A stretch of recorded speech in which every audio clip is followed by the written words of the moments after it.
اللہ تعالیٰ نے ہمیں ایسے نبی کے ساتھ جوڑا ہے،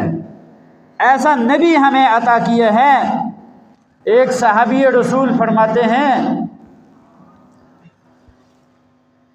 نماز ابھی وہ ابتدائی اسلام میں ہے، ابھی انہوں نے اسلام قبول کیا، اسلام کے بارے میں اتنی زیادہ معلومات ان کے پاس نہیں ہے۔ نماز کے اندر کھڑے ہوئے، کسی کو چھینک آئی تو یہ صحابی رسول جو ہیں ابھی اسلام قبول کیا، انہوں نے چھینک کا جواب دیا نماز کے اندر، یرحمک اللہ کہا۔ تو باقی صحابہ نے ذرا گور کر ان کو دیکھا کہ نماز کے اندر بولتے نہیں ہیں، نماز کے اندر نماز کے علاوہ کوئی اور کلام نہیں کیا جاتا، ان کا اشارہ یہ تھا۔ اور پھر صحابی رسول چونکہ ان کو ابھی اسلام کا اتنا پتہ نہیں تھا، انہوں نے نماز کے اندر ہی نیت کیے ہوئے ان کو کہا کہ کیوں مجھے گور کر دیکھ رہے ہو، میں نے کون سا گناہ کیا ہے؟ پھر کچھ صحابہ نے اشارے کے ساتھ ان کو خاموش کیا۔ نماز ختم ہوئی، سرکار دو عالم صلی اللہ تعالیٰ علیہ وسلم نے اس صحابی کو اپنے پاس بلایا اور فرماتے ہیں، وہ صحابی خود فرماتے ہیں، اللہ کے نبی نے نہ مجھے ڈانٹا، نہ مجھے مارا، نہ مجھے برا بلا کہا، صرف اتنا کہا کہ نماز کے اندر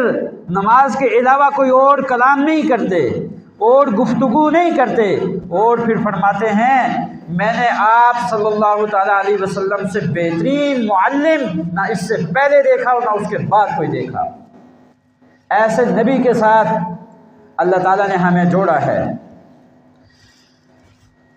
جنازہ پڑھانے کے لیے آگے ہوئے، جنازہ تیار ہے، حضرت عمر فاروق رضی اللہ تعالیٰ عنہ آگے ہوئے، اللہ کے حبیب آپ جنازہ نہ پڑھائیں، انہ رجل فاسق، یہ فاسق آدمی ہے، یہ گناہگار ہے، کوئی ایسا گناہ نہیں جو اس نے کیا نہ ہو، اس کا نماز جنازہ نہ پڑھائیں۔ سرکار دو عالم صلی اللہ تعالیٰ علیہ وسلم نے صحابہ کو مخاطب کر کے پوچھا، آپ میں سے کسی بندے نے کبھی بھی اس کو کوئی نیک کام کرتے ہوئے دیکھا ہے،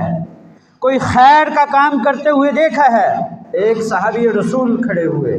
فرمایا کہ اللہ کے نبی میں نے ان کو ایک خیر کا کام کرتے ہوئے دیکھا ہے، ایک رات یہ اللہ کے راستے میں پہرا دے رہے تھے، بس اس کے علاوہ کوئی اور کام نہیں دیکھا۔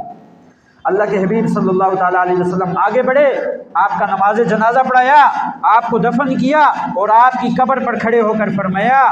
لوگ کہتے ہیں کہ تو گناہگار ہے، میں اللہ کا نبی گواہی دیتا ہوں کہ تو جنتی ہے۔ ایسے نبی کے ساتھ اللہ تعالیٰ نے ہمیں رشتہ ہمارا